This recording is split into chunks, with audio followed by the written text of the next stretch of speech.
네, 여러분, 국어 시간입니다. 우리가 오늘 배울 내용은 교과서 106쪽과 112쪽에 있는 글을 요약해요 단원에 해당하는 내용입니다. 그럼 넘어가 보도록 하겠습니다. 이 내용은 교과서에 있는 내용은 아니고 우선 그냥 글을 가져와 봤어요. 어류의 여러 기관. 어류는 아가미가 있는 척추동물입니다. 어류에 대한 용어 정의한 거예요. 여러분 뭐 용어 정의는 엄청 많이 봤을 거예요. 그 지난번에 막 사회 시간에도 뭐 강수량에 대해서 선생님이 정의를 해줬었죠. 강수량은 하늘에서 내리는 물의 총량이다. 그래서 뭐 비와 눈을 합쳐야 된다.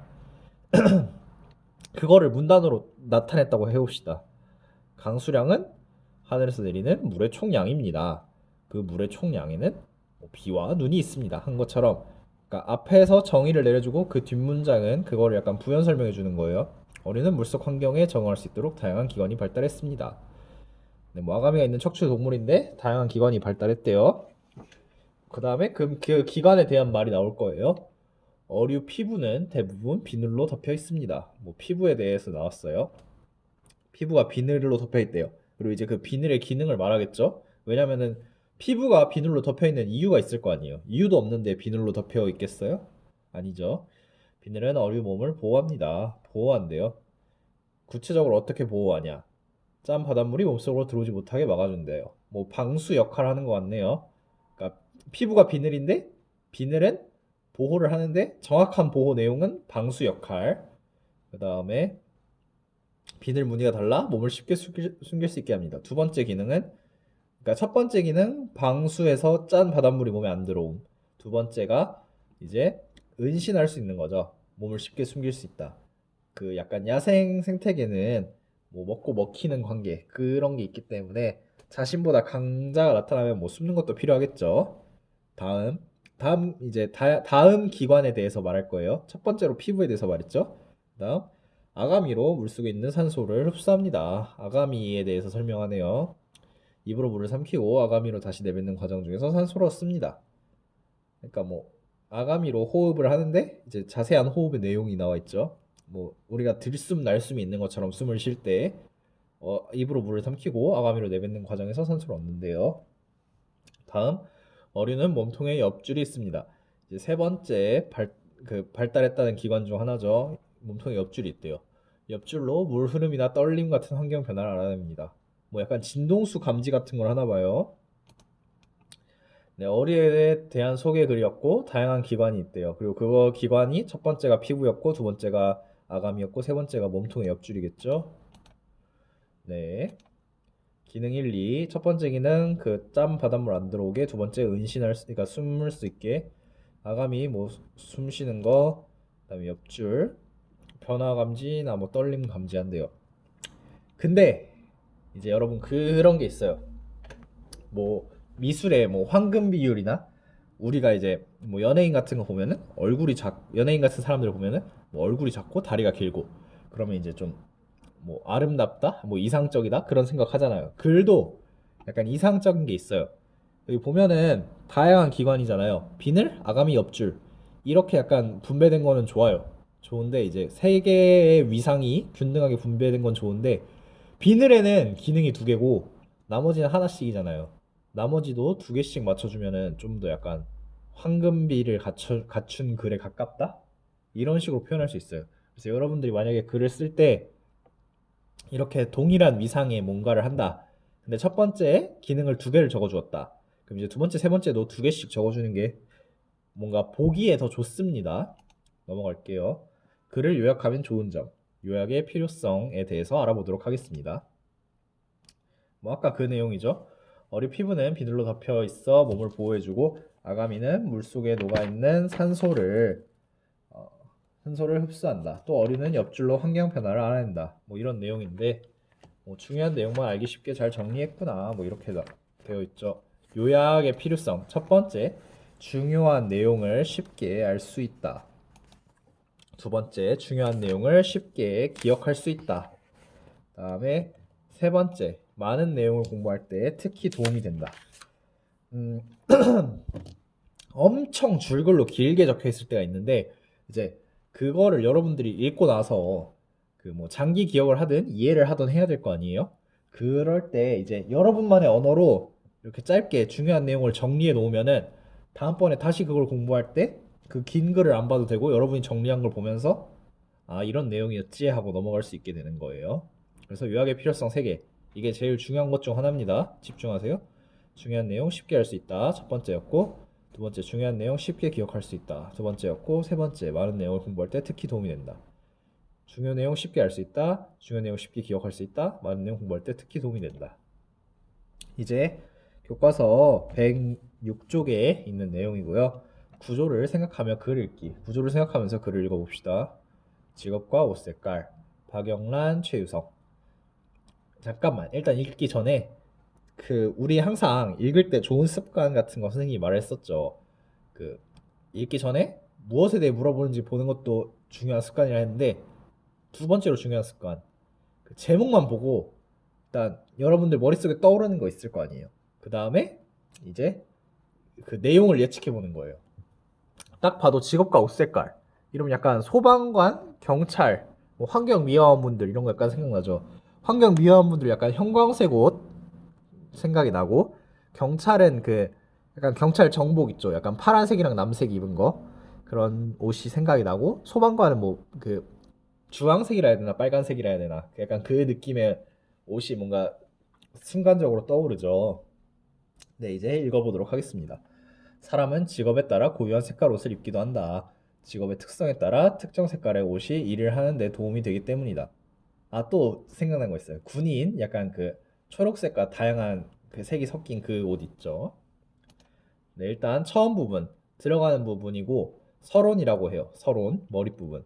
이런 서론과 처음 부분에서는 이제 내가 이 글에서 하고 싶은 것에 대해서 보통 말을 해요. 여기도 보면은 뭐 사람은 직업에 따라 고유한 색깔 옷을 입기도 한대요. 그리고 왜 입는지에 대해서 간단하게 뭐 있죠. 보면은 전체적인 글의 내용을 짐작할 수 있다. 직업에 따라 고유한 색깔 옷을 입는다. 이렇게 되어 있네요. 의사나 간호사는 보통 흰색 옷을 입는다. 아, 의사나 간호사도 있었는데 떠올리질 못했네요. 감염에 민감한 환자들이 있는 병원에서는 위생이 매우 중요한 문제이기 때문이다. 병원이 위생적이어야 되죠. 막 병원이 엄청 막 냄새나고 비위생적인 것 같아요. 여러분 가고 싶겠어요? 아니죠. 흰색 옷은 더러워졌을 때 이를 쉽게 알아차릴 수 있게 해준다. 약사나 위생사, 요리사와 같이 청결을 유지해야 하는 일 사람들은 마찬가지로 흰색 옷을 입는다. 이제 가운데 문단이에요. 가운데 중에 첫 번째. 본론 중에 첫 번째? 아까 서론이라고 했으니까. 그러니까 처음, 가운데, 끝. 이렇게 표현을 하기도 하고 서론, 본론, 결론 이렇게 표현하기도 돼요. 근데 이제 처음, 본론, 끝 이렇게는 안 하거든요. 그러니까 약간 세트가 있어요. 아까 다시 보면은 뭐 서론이라 했으면 본론으로 이어지는 거고요. 들어가는 걸 뭐 머리 부분 했으니까 이제 뭐 중간 이렇게 가운데로 이어지는 거거든요. 그래서 이 내용은 흰색 옷, 뭐 의사 간호사 얘기, 위생 청결, 뭐 요리사 얘기까지 이렇게 나왔죠. 흰색 옷을 입는 직업과 이유, 과제라고 할 것도 없어요, 솔직히. 이거 그냥 하지 마세요. 흰색 옷 입는 직업, 의사 간호사 요리사 입는 이유, 청결 위생 더러워졌을 때 쉽게 알아차릴 수 있어서. 다음 구조를 생각하면 글 읽기인데 다음은 법관은 검은색 옷을 입는다. 판사가 검은색 옷을 입는데요. 솔직히 여러분이나 선생님이나 뭐 잘못하거나 아니면 이제 사람들 간의 다툼이 있어서 소송 들어가서 법원에 가보지 않는 이상 그냥 알긴 하지만 실제로 본 적은 없을 거예요. 네. 법관은 검은색 옷을 입는다. 예전 서양에서는 신분에 따라 입을 수 없는 옷 색깔이 정해져 있었지만 검은색 옷은 누구나 입을 수 있었다. 법관의 검은색 옷은 법 앞에서 모든 사람이 평등하다는 뜻을 나타내며 다른 것에 물들지 않고 공정하게 재판해야 한다는 의미를 나타낸다. 뭐 검은색 입는 이유가 평등, 공정을 의미한대요. 선생님이 말한 대로 그대로 요약이 돼 있죠. 검은색, 평등, 공정. 검은 옷을 입는 직업과 이유. 이것도 할 필요 없을 것 같아요. 뭐, 다음. 군인은 주변 환경과 상황에 따라 옷 색깔을 달리하여 입는다. 전투를 벌일 때 적군 눈에 쉽게 띄면 안 되기 때문이다. 아까 그 물고기가 그 주변 세계에 동화돼서 숨는 거랑 비슷한 개념이에요. 여러분, 그 군인이 막 전쟁터에서 한눈에 들어와. 막 형광색이야. 완전 눈에 잘 들어와. 그러면 어떻게 되겠어요? 바로 총을 맞을 수도 있겠죠. 그래서 최대한 안 보이게 해야 돼요. 예전에 화약 무기는 한번 사용하면 연기가 자욱하여 적군과 아군을 구분하기 힘들었다. 따라서 당시에는 그때는 기술이 좀 모자라서 구분하기가 힘드니까 강한 원색의 군복, 눈에 잘 띄게 하려던 거였죠. 오늘날에는 기술이 발달하여 군인은 대부분 주변 환경과 구별하기 힘든 색의 옷을 입는다. 이게 뭐 가운데 3 정도 되겠네요. 아까가 가운데 2였으니까 가운데 3. 원색, 환경과 구별하기 힘든 색, 군인의 옷 색깔 변화와 이유. 뭐 이거는 선생님이랑 같이 하니까 안 해도 되는 과제. 다음, 사람들은 직업에 따라 입는 옷 색깔이 다양하다. 옷 색깔이 무엇을 뜻하는지 안다면 그 직업을 더 잘할 수 있다. 뭐 이렇다네요. 이제 뭐 끝이나 마무리, 결론 이렇게 나오겠죠? 끝 나오는 걸 꼬리 결론. 아까 말했듯이 서론 본론 결론. 처음, 가운데, 끝. 뭐 이렇게 되어 있어요. 글 구조가. 그래서 다시 한번 내용 강조. 원래 결론 부분에는 어느 글이나 내가 이 글에서 이야기했던 내용을 살짝 요약해주고 그다음에 뭐 주장하는 글이면은 내 주장과 근거가 이런 발전 방향으로 나아가서 좋다. 아니면은 뭐 이제 이런 글은 뭐 이 글의 유용성을 강조. 뭐 옷 색깔의 뜻을 알면 직업에 대해서 잘 알 수 있다. 그런 식으로 약간 글은 뭐 어느 문화권이든 약간 다 동일한 그런 기능이 있어요. 뭐 처음에 나와야 할 말 당연히 있고 본론에 나와야 할 말, 그러니까 가운데 나와야 할 말 당연히 있고 근데 끝에 나와야 할 말 대부분 약간 정해져 있습니다. 그래서 이제 교과서 과제를 하면 될 것 같은데 교과서 108쪽과 109쪽은 이제 여러분이 직접 작성해 보면 될 것 같아요. 근데 뭐 선생님이랑 같이 해가지고 별로 어려울 건 없을 거예요. 그냥 선생님이랑 한 내용을 내가 내가 선생님 말을 듣기만 했으니까 정리해 본다 정도의 느낌으로 108쪽, 109쪽 과제로 합니다. 그다음 글의 내용을 요약하는 방법 과제입니다. 중요하지 않은 내용 지우기. 선생님이 지난 시간에 말했죠. 그 중요하지 않은 내용은 있어도 없어도 전혀 지장이 없어요. 그냥 양 늘리기 정도? 그런 물론 근데 이제 선생님이 여러분들 과제한 거에 대해서 말을 한 적이 있을 거예요. 뭐 이런 지적을 받지 않은 친구도 있을 것 같은데 어 약간 분량이 너무 작다. 물론 그 너가 과제에서 핵심을 다 이해하고 적은 것 같지만 그거는 다른 친구들이 핵심을 적지 않았을 때 경쟁력이 있는 거고 다 같이 핵심을 적었을 때는 이제 분량도 어느 정도 중요하다. 뭐 이런 얘기를 했는데 일단 오늘 우리가 배우는 내용은 글의 내용을 요약하는 거니까 그 중요한 내용 위주로 보는 거예요. 중요하지 않은 내용은 약간 지우는 거예요. 이 문장에서 중요하지 않은 내용 지우고 중요한 부분만 써보세요. 다음 중심 문장 찾기. 여기 문장이 세 문장이 있는데 이 세 문장 중에서 가장 중요하다고 생각하는 문장 적어서 이거 역시 과제로 제출. 아까 위에 중요하지 않은 내용 지우고 중요한 부분만 적어서 제출. 다음 대표할 수 있는 말로 바꾸기. 이것도 중요해요. 불고기, 삼겹살, 갈비, 삼계탕. 이거 뭐 요약할 수 있겠죠? 그래서 대표할 수 있는 말로 바꾸는 게 좋아요. 뭐 예를 들어서 우리 반에 뭐 태린이, 태희, 뭐 신비, 지원이 뭐 이렇게 말하는 것보다 5학년 일반 친구들 이렇게 대표할 수 있는 말로 바꿀 수 있죠. 그것처럼 이제 이걸 바꾸는 걸 의미하거든요. 그래서 바꿔서 글을 문장을 적어서 과제로 제출합니다. 다음 새로운 중심 문장 만들기. 나무는 우리에게 깨끗한 공기를 준다. 또 종이와 목재를 제공한다. 나무는 산사태를 막아준다. 이거는 이 세 문장을 한 문장으로 정리하면서도 좀 매끄럽게 연결할 수 있겠죠. 우리 뭐 접속사 같은 거 사용할 수 있잖아요. 뭐 그리고 그래서 그러나 뭐 이런 식으로 연결해서 여러분들이 새로운 중심 문장을 만들어서 이거 역시 과제로 제출하도록 합니다. 그 다음 설명하는 글쓰기입니다. 교과서 110쪽과 약간 관련된 내용입니다. 남극과 북극. 남극과 북극은 모두 태양빛을 비스듬하게 받기 때문에 다른 지역에 비하여 태양열을 적게 받아 춥다는 공통점이 있습니다. 하지만 남극은 지구 육지의 약 10%를 차지하는 만큼 큰 대륙이며 바다로 둘러싸여 있습니다. 반면 북극은 대륙으로 둘러싸여 있는 바다로 대부분이 얼음 지역입니다. 또 남극은 기후가 혹독하게 추워서 남극에는 식물이 거의 살지 못하고 이끼류만 바위에 붙어 살 뿐입니다. 동물은 펭귄과 고래, 바다 표범 등이 살고 있습니다. 이에 비하여 북극에는 이끼류와 풀, 사초 등 180여 종의 식물이 살고 있으며 북극곰, 북극여우, 물고기가 살고 있습니다. 뭐 남극과 북극에 대해서 설명하는 글이었어요. 그냥 설명하는 글을 보여주고 싶어서 있었던 거고 이제 본격적으로 교과서 110쪽입니다. 설명하는 글쓰기. 설명하는 글을 쓰려면은 내가 설명할 대상을 먼저 정해야겠죠. 또 보다 구체적일수록 좋아요. 뭐 선생님이 또 그냥 즉흥적으로 떠오른 예시를 말해볼게요. 잘 들어보세요. 여러분들이 맥도날드에 대해서 소개하는 글을 쓰려고 한다고 쳐봅시다. 그러면 뭐 써야 할 내용이 엄청 많겠죠. 그럼 좀 힘들단 말이야. 그러면은 맥도날드에 대해서 설명하는 글을 쓰기보다 좀 쉽고 좀 간단하게 하려면은 뭐 빅맥이라는 메뉴에 대해서 써보는 거지.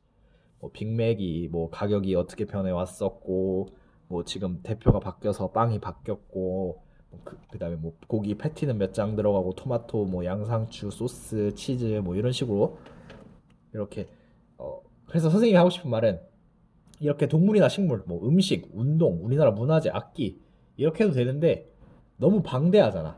악기 중에서 리코더 좀 더 특정지어서 운동 중에서 뭐 축구 동물 중에서 뭐 고양이 아니면 강아지 음식 중에서 아까 말했듯이 햄버거. 근데 햄버거도 좀 방대하단 말이지. 햄버거 중에서도 맥도날드의 빅맥 아니면 뭐 버거킹의 몬스터 워퍼 뭐 이런 식으로 좀 더 특정 지어줄수록 뭐랄까 여러분들이 설명해야 하는 양이 좀 줄어들 수 있어요. 물론 길게 써야 되면은 이렇게 좀 큰 범주로 잡아서 뭐 내가 좋아하는 음식에 대해서 설명을 하고자 합니다. 이렇게 뭐 첫 번째 문단이 있다 칩시다. 첫 번째로 내가 좋아하는 음식은 뭐 햄버거입니다. 햄버거에는 뭐 유명한 걸로는 뭐 빅맥, 와퍼, 뭐 아니면 롯데리아의 핫크리스피 버거 뭐 이런 식으로 있는데 제가 생각에 뭐 세 가지 메뉴 모두 뭐 장단점이 있는데 뭐 이런 점이 이래서 좋고 저런 점이 저래서 좋고 뭐 그런 식으로 하고 이제 뭐 두 번째로 좋아하는 음식은 뭐 치킨입니다 해서 뭐 이렇게 해가지고 하면은 길게 쓰려면 이렇게 범위줄을 크게 잡고 아까 말했듯이 그렇게 완전 길게 쓸 게 아니면은 좀 더 구체적으로 범주를 잡는 게 좋아요. 누구나 아는 내용보다는 잘 알려지지 않은 정보를 주는 것이 좋아요. 네, 설명하는 글 쓸 때 유의할 점. 그러니까 누구나 다 아는 거는 딱 보고 나 아는 건데 하면서 안 읽고 넘어가고 싶을 때가 있어요. 여러분들도 책을 봤을 때 어, 이제 선생님이랑 막 수업을 하는데 선생님이 이제 여러분들한테 막 뭐 A, B, C, D, E, F, G 그 가장 기초적인 알파벳 철자를 가르친다든지 아니면 받아쓰기를 여러분한테 막 국어 시간 내내 받아쓰기만 가르쳐. 아니면 받아쓰기 하는 법에 대해서 막 글을 계속 읽혀. 그럼 여러분들 흥미가 없죠. 물론 예시가 적절하지 않았을 수도 있는데 선생님이 하고 싶은 말은 누구나 아는 내용보다는 좀 알려지지 않은 거, 좀 흥미로운 거에 대해서 글을 쓰는 게 좋아요. 다음 이제 자신이 관심 있는 것 가운데서도 반 친구들이 호기심을 가질 만한 거. 선생님이 말했죠. 사람들이 잘 모르는 거에다가 흥미까지 가질 만한 거. 이렇게 흥미까지 가질 만한 거, 호기심 가질 만한 거 쓰면은 설명하는 글 사람들이 약간 지루해하지 않고 볼 수 있어요. 그래서 교과서 111쪽 설명하는 글쓰기, 내용 생성하기. 이제 여러분들이 설명하는 글 써보는 거예요. 뭐 교과서 분량이 그러니까 분량이 뭐 크지가 않아서 이제 여러분들이 그냥 여기서 간단히만 적어보고 여기도 간단히만 적어보세요. 아마 다음 시간이나 다다음 시간에 좀 제대로 된 설명하는 글 길게 쓰는 게 있을 테니까 일단 여러분들이 뭐 선생님이 아까 뭐 내가 좋아하는 음식 왜냐면 여러분들 과제 같은 거 보고 느낌을 받았어요. 뭐 예전에 미술 같은 거 과제 내줬을 때 좋아하는 음식을 그냥 여러 개 따다다다닥 그린 친구들이 있더라고요. 그래서 그냥 떠올라서 아까 내가 좋아하는 음식 해서 뭐 햄버거 있고 치킨 있고 뭐 이런 식으로 해봤는데 여러분들 설명하고 싶은 내용과 설명 방법 아까 주제 옆에 있었죠. 뭐 동물이나 식물, 음식, 운동, 우리나라 문화재, 악기 뭐꼭 그게 아니어도 되고 그러니까 자유로운 주제로 써서 과제로 제출하도록 합니다. 그러니까 이번 시간 과제는 아까 있었던 교과서 108쪽, 109쪽과 선생님이 중간에 이 PPT 슬라이드 중간에 그 뭐 중요한 문장 쓰기, 새로 여러분들 중심 문장 만들기 뭐 한 것들 있죠. 그것들이랑 그다음에 이제 이 교과서 111쪽까지 과제로 해서 제출하면 되겠습니다. 이번 시간 수업 여기까지 하도록 하겠습니다. 빠이빠이.